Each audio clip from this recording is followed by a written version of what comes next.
চাওক পলায়নকাৰী বানে উজনি তিনিখন জিলাক তছনছ কৰি গ'ল আৰু বৰ্তমান সময়তো দুৰ্যোগৰ অন্ত নাই আৰু এই মহা দুৰ্যোগত এতিয়া ভিন্নজনে ৰাজ্যবাসীয়ে এতিয়া যিহেতু এই শিৱসাগৰ বিশেষকৈ শিৱসাগৰ জিলাৰ যিসকল বন্যাত্ম আছে তেওঁলোকৰ ওচৰত সহায়ৰ হাত আগবঢ়াইছে সকলোৱে উবিৰ খাই পৰিছে সকলোৱে যেনেদৰে পাৰে কোনোৱে সামগ্ৰী দিছে কোনোৱে শ্ৰমদান কৰিছে এইদৰে এতিয়া আৰ্তসকলৰ কাষত বা সেই দুৰ্ভগীয়া মানুহখিনিৰ কাষত এতিয়া সকলোৱে থিয় দিছে আৰু এই মুহূৰ্তত তিনিচুকীয়া জিলাৰ বুঢ়ীদিহিং মৌজাৰ অন্তৰ্গত 4খনকৈ গাঁৱৰ লোকে এতিয়া শিৱসাগৰত যিহেতু পানীৰ বাবে এতিয়া খেতি পথাৰ এইবাৰ কৰিব পৰা নগ'ল যিহেতু শাওনৰ ভৰা সময় এই সময়খিনিত খেতি পথাৰ কৰিব পৰা সেই অঞ্চলটোত হোৱা নাই গতিকে পানী কমিল এতিয়া আৰু তাত খেতি পথাৰৰ বাবে এতিয়া কঠীয়া প্ৰয়োজন হৈছে যিহেতু তাত কঠীয়াও পাৰিব পৰা নাই গতিকে তিনিচুকীয়া জিলাৰ বুঢ়ীদিহিং মৌজাৰ অন্তৰ্গত 4খনকৈ গাঁৱৰ লোকে এতিয়া কঠীয়া আগবঢ়াই সহায়ৰ হাত আগবঢ়াইছে যিহেতু ভূপেন দাই কৈ গৈছিল যে মানুহে মানুহৰ বাবে আৰু এই ভূপেন দাৰ কথাষাৰকে সাৰোগত কৰি এতিয়া তিনিচুকীয়া জিলাৰ বুঢ়ীদিহিং মৌজাৰ তৰাণী নলনী বোকাপথাৰ বালিজান গাঁৱৰ ৰাইজে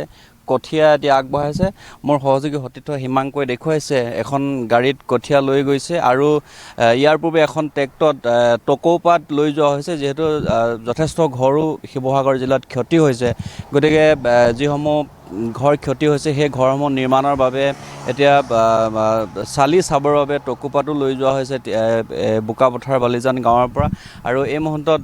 গাঁওখনৰ যুৱক আহিছে যিহেতু তেওঁলোকে কঠীয়া থ'বলৈ আহিছে শিৱসাগৰত মই অকণমান কথা পাতিম যে কিমান কঠীয়া আনিছে আপোনালোকে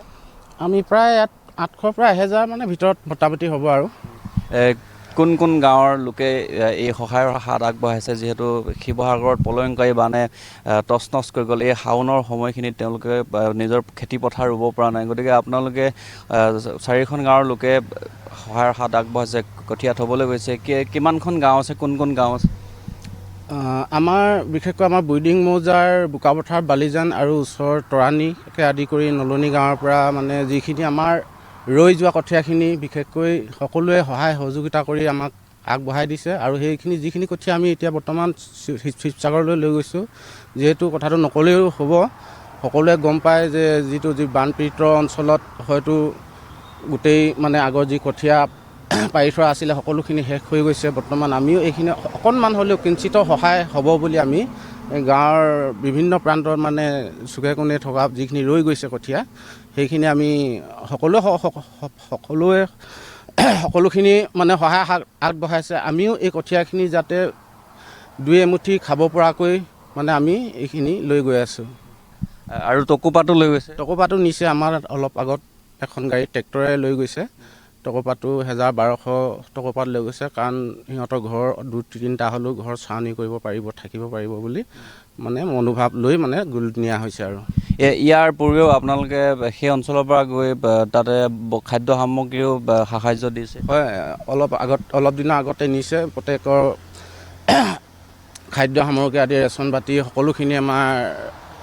আগবঢ়া থৈ আহিলেগৈ তাত সেইখিনি যিকেইজন ব্যক্তিয়ে তাত গৈ দেখি এই বস্তুখিনি এইখিনিও আমাৰ চিন্তা ধাৰণা কৰি আমি বৰ্তমান কঠীয়াখিনিও নিব মানে ব্যৱস্থা কৰিছোঁ এইখিনি আপোনালোকৰ নিজৰ চিন্তা ধন্যবাদ জনাইছোঁ এয়াই মানৱতা আৰু কৈছোঁৱেই যে ভূপেন দাই দেখুৱাই যোৱা সেই আদৰ্শ ভূপেন দাই যি মূল বাণী মানুহে মানুহৰ বাবে দুৰ্গত সময়ত এয়াই মানৱতা সঁচাকৈ আৰু মানৱতাৰ পৰিচয় দাঙি ধৰিছে সকলোৱে এতিয়া আৰু আজি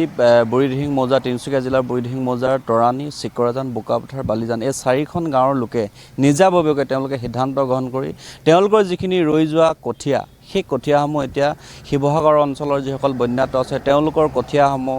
নষ্ট হৈ গ'ল যিহেতু সেই কঠীয়াসমূহ এতিয়া ৰুব পৰা কোনো নাই বা সেই কঠীয়াসমূহ বেয়া হৈ গৈছে গতিকে অকণমান হ'লেও তেওঁলোকে যে সকাহ পাব এই কথাখিনি তেওঁলোকে ভাবি আজিৰ তাৰিখত নিজা খৰচত তেওঁলোকে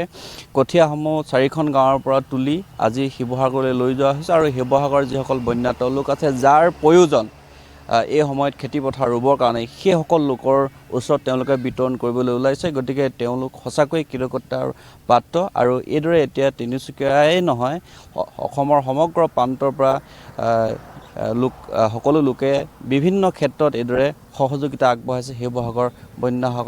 বন্যাত্মৰ কাষত।